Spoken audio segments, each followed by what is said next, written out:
saya sungguh tersanjung karena rumah kami kedatangan tamu-tamu hebat, tamu-tamu luar biasa yang saya kira sudah tidak asing lagi berkelana di berbagai media sosial yang pemirsa punya.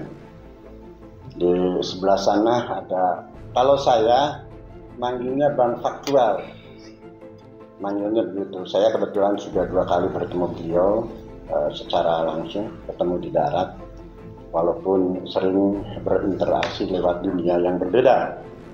Beliau ini memang Raja Komal, Raja Komal, yang saya kira kiprahnya sudah pemirsa paham semua. Lalu kedua ada, saya manggilnya Bang Sulaiman. Bang Sulaiman, beliau juga saya kira kiprahnya sudah luar biasa. Saya sudah tidak usah mendeskripsikan bagaimana kiprah beliau. Lalu di samping kiri saya yang berkacamata hitam, padahal dia juga berkacamata hitam. Ini salah satu advokat hebat saya kira, yang memang concern terhadap persoalan-persoalan hukum yang berkembang di negeri ini, terutama dalam konteks kasus hukum yang sekarang lagi viral, lagi fenomenal, yaitu kasus Vina Cirebon. Baik, assalamualaikum bapak-bapak, abang-abang, mas-mas. Waalaikumsalam. Saya ingin tahu dulu, sehat? Alhamdulillah, sehat lahir batin. Alhamdulillah. Satu yang membuat saya penasaran, karena beberapa kali di beranda TikTok saya itu lewat, dan saya kira ini perlu sekaligus juga mempertegas tentang adanya rencana, bahasa saya rencana, siap. aksi damai, menyikapi kasus Vina Cirebon. Saya tidak paham, ini saya harus nanya siapa. Saya ingin tahu saja bagaimana awal gagasan tiba-tiba kemudian muncul tadi ikhtiar aksi damai. Apakah ini salah satu jawaban karena memang VK dari ke-7 terpidana bersakat yang ditolak MA, atau apa? Silakan Bapak, siapa yang akan menyampaikan? Mungkin saya dulu sebelum abang kita ini menyampaikan, arti kata saya mau menceritakan bagaimana keterlibatan saya gitu ya, Bapak ya. Jadi memang saya pribadi, saya hanya netizen biasa, saya bukan konten kreator pada dasarnya, hanya menyorot hal-hal tertentu sekali-sekali 2 kali di dalam TikTok saya, dan memang secara khusus Vina ini saya cukup intens dan bahkan benar-benar cukup merunut ya. Saya sudah jauh mengamati Bu Titin, bahkan dan semuanya saksi-saksi, sehingga saya pribadi, saya juga berlatar belakang hukum, saya S2 hukum, saya lagi juga S1 saya pertama itu adalah S1 teknik, saya juga lagi penyelesaian S1 hukum lagi, sehingga saya juga bisa sangat paham tentang isu hukum, dan saya bisa meyakini bahwa memang ke-7 terpidana ini dalam keyakinan pribadi saya, berdasarkan pertimbangan hukum saya pribadi, ini mereka bukan adalah pelakunya ya. Saya tidak usah membicarakan bahwa apakah memang ini kecelakaan atau memang ada pelaku yang lain. Tetapi saya yakinnya bahwa ini bukan mereka pelakunya, sehingga kemudian ikut mengikuti kasus ini dan kemudian mengawal sampai sidang PK, peninjauan kembali di Pengadilan Negeri Cirebon, dan terus bersuara di TikTok itu, dan kemudian sampai kemudian menunggu hasilnya ya. Dan ketika memang hasilnya ternyata keluar yang adanya penolakan dari Hakim MA bahwa dinyatakan bahwa hukumnya itu tidak ada, hukum itu adalah bukti yang baru, terus kemudian putusan hakim yang sebelumnya itu baik di tingkat pengadilan negeri tinggi maupun di kasasi dinyatakan bahwa itu sudah benar atau tidak ada putusan yang dikatakan cacat. Nah, ini benar-benar mencederai hati saya gitu ya Pak ya, membuat saya sedih, membuat saya menangis. Dan ketika saya mendengar putusan, jujur memang saya menangis di salah satu video saya menangis gitu ya. Sehari kemudian besoknya masih terus bergejolak, akhirnya saya buat satu video yang benar-benar, padahal ini kita belum ada komunikasi nih. Saya ya teringat waktu zaman pergerakan gitu, waktu kita masih di kuliah lah ya, kampus ya, di kampus. Wah, ini tidak benar nih, kalau perlu saya bilang kita harus turun ke jalan menggunakan lagunya Bongkar waktu itu. Nah, suatu ketika singkat waktu beliau naik di Komar beberapa kali ya, saya sempat naik sedikit. Nah, ada satu fase terakhir beliau naik di Komar dan di situ benar-benar membicarakan suatu niat untuk aksi damai. Nah, disitulah saya naik, kemudian berbicara, memberikan narasi dan bahkan menyatakan dukungan, kesiapan. Ayo kalau memang Bang Faktual host mau untuk melakukan aksi damai, saya siap untuk bergabung dan sama-sama dalam barisan terdepan untuk menggagas dan membicarakan semua ini. Nah, akhirnya ya kami ketemu dan kemudian ngobrol. Dan dalam konteks kacamata hukum, penolakan MA itu sebetulnya seperti apa sih, Pak?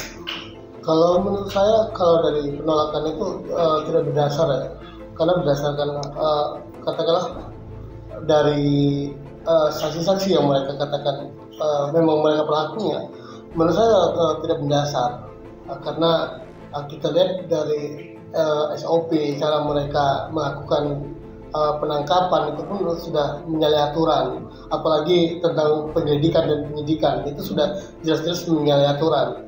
Nah, maka kami semua meyakini kalau ini memang menurut kami dari kacamata pandang kami mengatakan ini cacat hukum berdasarkan SOP yang mereka langgar. Mereka langgar dari, maksudnya mereka itu siapa, Bang? Lebih tegas. Dari oknum pihak kepolisian. Itu sudah saya nyatakan itu salah. Dari SOP mereka tidak gunakan SOP itu. Nah, maka saya tegaskan pihak oknum kepolisian yang ada di Cirebon atau di Polda wilayah Jawa Barat ini saya nyatakan itu salah. Karena tidak sesuai SOP dan itu memang melanggar dari aturan-aturan yang sudah ada di Republik Indonesia ini. Nah, maka kita semua menegaskan kita sepakat netizen dan praktisi hukum ingin menegakkan keadilan ini dengan cara aksi demo damai bersama di DPR RI. Dan kita, sekali lagi saya tegaskan, kita tidak ditunggangi dengan lembaga-lembaga yang lain. Kita murni pure dari hati nurani kita masing-masing, seperti itu. Dan tidak ada bantuan biaya dari siapapun atau dari lembaga manapun, dan kita tidak ada kepentingan pribadi, kepentingan murni, kepentingan nilai kemanusiaan, seperti itu. Bang, kan beberapa komentar netizen yang DM ke saya maupun di komentar beberapa media sosial, kan ketika MA menolak PK dari 8 terpidana termasuk juga Sakata di dalamnya, berarti semua rangkaian itu tidak terbukti. Bahasanya kira-kira begitu menurut analisa saya. Lalu kemudian beberapa netizen juga ada yang agak ekstrim menyebutkan kalaulah memang itu tidak terbukti, maka kemudian bagaimana nasib 3 DPO? Kira-kira begitu, gimana komentar Abang? Kalau menurut saya pribadi dan mungkin mewakili seluruh rakyat Indonesia, ya mereka harus mencari DPO ini yang dinyatakan 3 DPO, jangan mudah dihapuskan. DPO keputusan yang sudah inkrah itu tidak bisa dihapuskan. Nah, maka PR pihak kepolisian harus mencari DPO itu.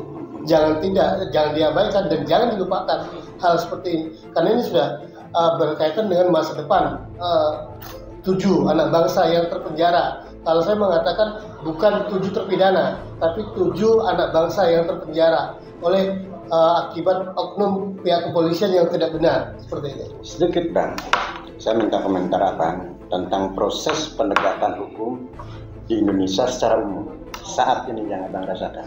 Saat ini kalau kita menyangkut luas seluruh Indonesia, penegakan hukum masih kurang, minim menurut saya. Nah, maka kita semua seluruh rakyat Indonesia dengan adanya presiden baru Pak Prabowo, kita ingin penegakan Indonesia ini betul-betul tidak tebang pilih. Jangan masyarakat lemah, orang miskin, yang contohnya anak-anak 7 anak bangsa yang ada di Cirebon ini, itu jangan mentang-mentang mereka orang susah terus dijadikan korban dari konspirasi mereka. Nah, saya tegaskan Indonesia untuk saat ini masih minim penegakan hukum, masih tebang pilih seperti itu.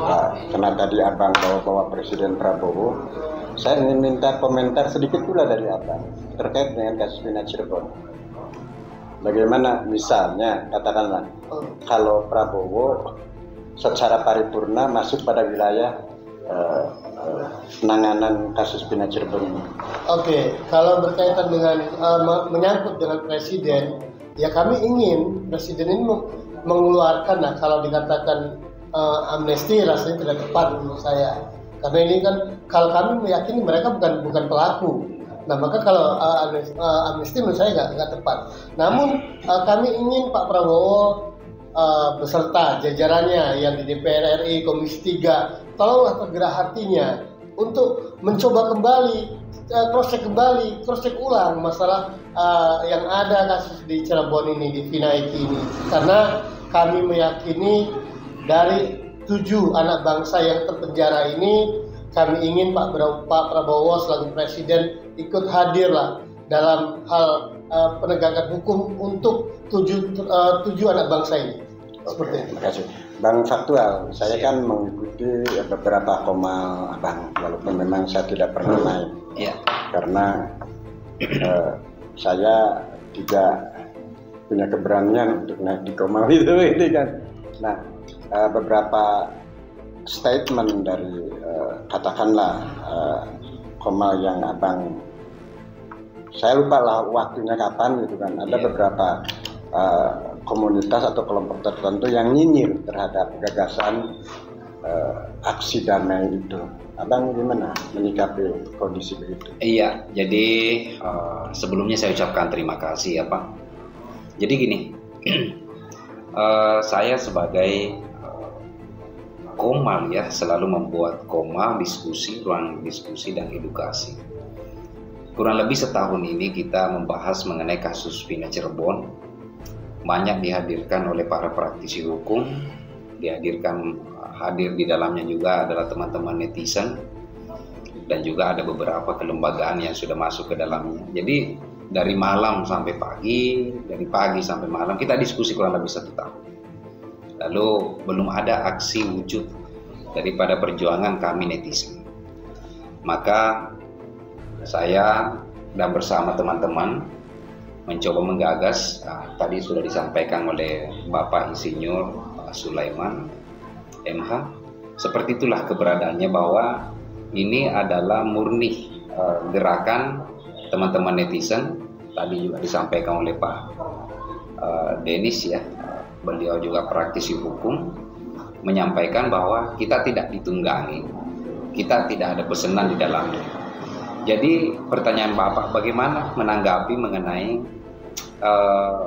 masih ada yang nyinyir atas gagasan-gagasan yang akan kami lakukan, yaitu gerakan suara keadilan netizen. Kami sangat memaklumi hal tersebut Pak, bahwa kami menganggap ini salah satu bentuk perjuangan di mana yang kami perjuangkan adalah keadilan. Keadilan bagi almarhumah Vina, keadilan bagi ketujuh terpidana. Karena kami beranggapan bahwa Vina ini adalah korban dan ketujuh terpidana ini adalah orang-orang yang dikorbankan. Tambah lagi Sakatata, berarti 8 orang walaupun beliau sudah keluar, tetapi tetap melekat bahwa dia adalah korban. Nah itu saya perlu menyampaikan. Jadi ada apapun pandangan dan pendapat teman terhadap apa yang kami lakukan, nggak apa-apa. Itu adalah spirit dan semangat bagi kami, dan insya Allah tambah menguatkan resolusi kami sebagai orang yang ingin ikut berpartisipasi, berjuang, ingin ikut merasakan kepedihan keluarga 7 terpidana, dan kami juga ingin merasakan bagaimana kepedihan adik-adik kita yang sekarang ada di dalam penjara. Maka lahirlah aksi ini, dan mohon doanya mudah-mudahan aksi ini tetap presisi terhadap tujuan. Dan kami pun sudah menggagas beberapa tuntutan, dan tuntutan itu pun berasal dari netizen. Cuman beberapa praktisi hukum yang sudah terlibat di dalamnya dan mengkonsep tuntutan kita, sehingga insya Allah itulah yang akan menjadi tujuan kita, suara kita akan aksi di depan gedung DPR RI, aksi damai, dan kita pun akan berusaha semaksimal mungkin untuk masuk ke Komisi 3 untuk menyampaikan aspirasi-aspirasi sesuai tuntutan. Bang, konkretnya nanti seperti apa yang akan dilakukan teman-teman yang katakanlah bahasa saya menggagas aksi damai itu? Iya. Konkretnya? Ya konkretnya adalah ya kita turun aksi, itu realnya ya. Konkretnya kita akan turun aksi bersama-sama dan kami berupaya minimal 500 maksimal 700 karena saya merasa bahwa ini memang aksi yang baru ya di kasus pindah Cirebon. Jadi tes ombak dulu lah, tes ombak. Kalau nggak ada tanggapan nih gimana? Kalau tidak ada tanggapan ya tentu kami akan melaksanakan aksi lagi, aksi damai dan kemungkinan besar akan melibatkan banyak jenis. Konkretnya kapan tiba? Kita menunggu dulu, intinya insya Allah tanggal 4 bulan Februari tahun 2025. Ada titipan pertanyaan dari netizen. Kenapa baru sekarang dilakukan? Kenapa tidak pada saat kasus Vina itu pada wilayah proses persidangan PK? Tapi kenapa dilakukan ketika PK itu ditolak, kan daya dorongnya tidak begitu luar biasa? Iya, jadi begini Pak, saya dan mungkin teman-teman yang lain juga menunggu ada nggak aksi, karena waktu itu kita mendengarkan akan ada aksi teman-teman di Cirebon. Ini netizen Pak ya, netizen di Cirebon akan turun aksi. Kami menunggu, ternyata mungkin ada halangan lain hal sehingga aksi tersebut sehingga dimajukannya peninjauan kembali untuk ketujuh terpidana termasuk Sakatata. Ya kita menunggu hasilnya. Kalau lambat ya mungkin Allah Subhanahu wa taala baru mengizinkan kita untuk bersatu. Oke, baik Bang. Siapa yang jawab? Saya persilakan. Saran buat teman-teman kuasa hukum 7 terpidana plus 8 terpidana dengan Sakatata dari teman-teman yang menggagas aksi damai. Ya baik, jadi kebetulan juga memang salah satu tim dari Peradit tadi saya sudah sampaikan. Memang teman saya juga, saya sudah jalin komunikasi. Nah, memang tentu kita pertama, kalau saya pribadi mengharap bahwa mereka tetap konsisten untuk berjuang terhadap 7 terpidana ini ya, dengan suatu perjuangan yang tulus dan murni. Karena kita tahu bahwa fase berikutnya ini bukan fase yang lebih gampang. PK pertama yang dengan berbagai macam bukti baru atau maupun dukungan, support, perhatian daripada masyarakat Indonesia, ternyata pada PK putusan itu adalah dinyatakan tolak gitu ya. Jadi tentu mereka juga harus memiliki strategi yang terbaru, out of the box gitu ya, di luar daripada apa yang sudah berjalan sekarang ini. Karena kalau tidak, ya itu berarti ya kembali akan muntah. Nah sebenarnya di sisi inilah yang kita mau mereka melakukan suatu strategi baru, cara-cara baru mungkin, tentu dengan penutupan hukum-hukum baru. Karena kita tahu bahwa aturan hukumnya itu jauh lebih sulit, itu pun juga masih perdebatan. Ada putusan MK, ada putusan surat edaran MA yang masih seperti kontradiktif, di mana mereka harus melakukan PK kedua.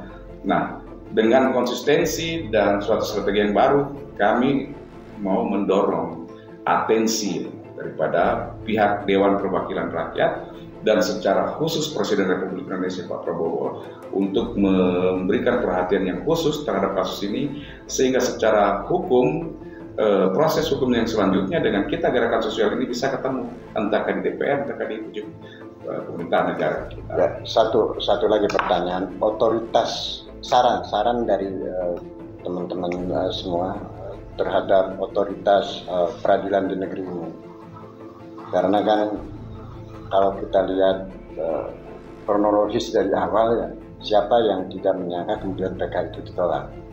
Saya kira netizen juga semua satu suara, tapi faktanya kemudian memang PK itu ditolak. Ya. Nah maksud saya saran buat otoritas mengambil kebijakan dari proses peradilan ini, Abang barangkali bisa ini. Ya, kalau sudah dalam hal ini tentu yang paling pertama kita meminta Bapak Presiden Republik Indonesia untuk benar-benar mengamati ya proses hukum yang akan berjalan selanjutnya. Tentu pemerintah atau kepala negara tidak boleh intervensi ke dalam proses penegakan hukum itu sendiri atau proses peradilan, tetapi dengan adanya perhatian sehingga tidak akan ada lagi keputusan-keputusan yang prematur, cacat atau mungkin oknum gitu. Ada suatu komunikasi yang baik antara ketua MA dengan pihak Kapolri dengan kejaksaan, kepala kejaksaan di dalam hal apa mengawal semuanya ini. Tidak bermaksud untuk mengintervensi putusan hakim, tetapi lebih kepada pengawalan, karena kita juga tidak menutup mata bahwa begitu banyak produk-produk putusan hukum hakim yang ternyata itu quote-unquote cacat ya, karena adanya kelemahan daripada pengawasan itu sendiri.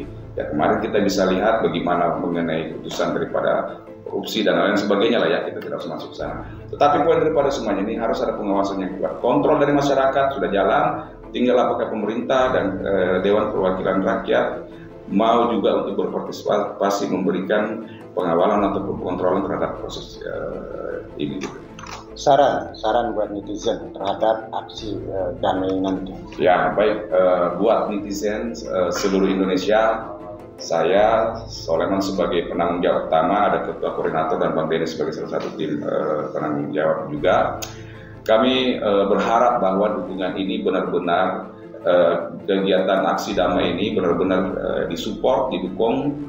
Kami tidak bisa memberikan banyak hal, tetapi kami hanya meminta dukungan daripada teman-teman semua supaya gerakan aksi damai ini bisa berhasil dengan baik, tidak menyalahi hukum, terus kemudian bisa memberikan dampak yang maksimal, yang adalah kita mau mengajukan tuntutan dan minta audiensi juga dengan DPR RI secara khusus Komisi 3. Oke, baik, terima kasih bos-bosku, orang-orang hebat dan benar bermanfaat bagi masyarakat Indonesia secara umum.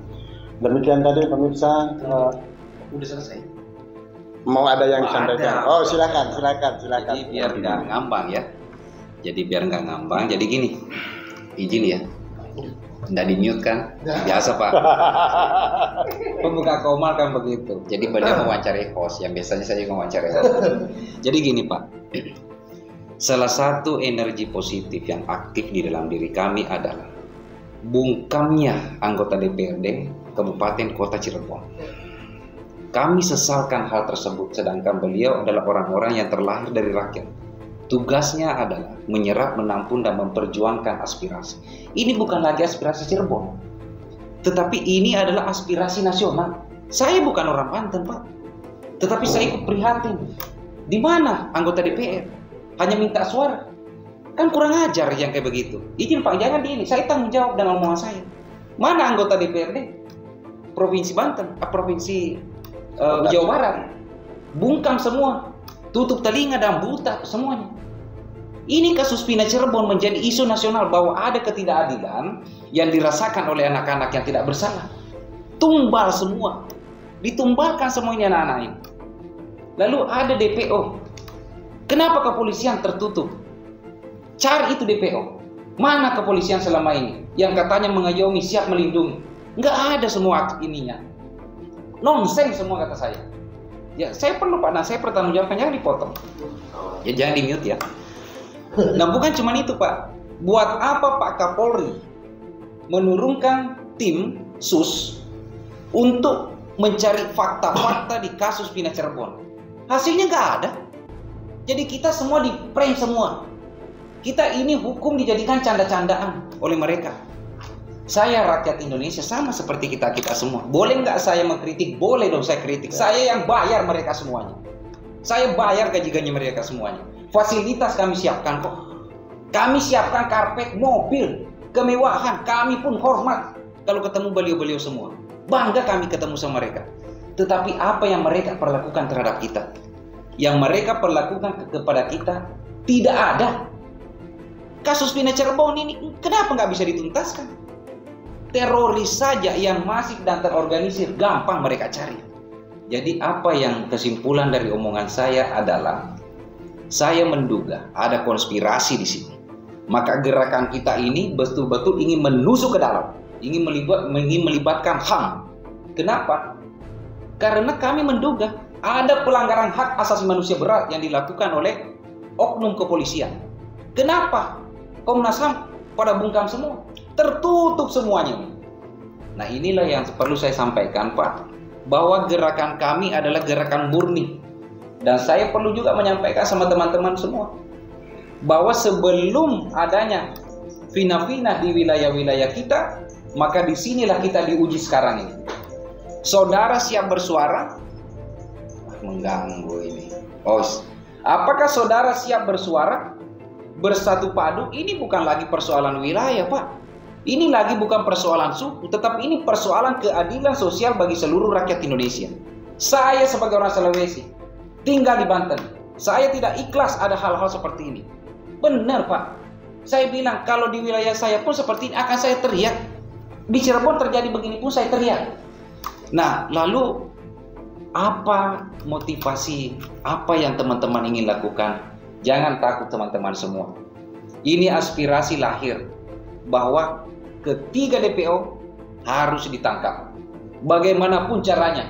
Kalau kepolisian tidak bisa menangkap 3 DPO, maka saya bisa menyatakan bahwa ini tidak pembunuhan. Kalau ini adalah pembunuhan, tangkap 3 DPO. Kan simple. Jadi itu aja, Pak. Jadi disinilah diuji institusi negara yang besar namanya Polri, mampu nggak menangkap, mencari fakta, dan menghadirkan rasa keadilan dan kebenaran di masyarakat. Begitu kesimpulannya. Mohon maaf, Pak. Kalau saya berbicara, Pak, tidak marah sebenarnya, Bu.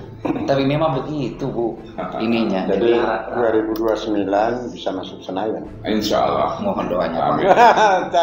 Terima kasih. Terima kasih. Oke, terima kasih, Pak. Nah, demikian tadi pemirsa obrolan santai saya dengan orang-orang hebat. Mudah-mudahan bermanfaat. Mohon maaf kalau ada salah kata. Billahi taufiq wal hidayah. Assalamualaikum warahmatullahi wabarakatuh. Waalaikumsalam. Semangat.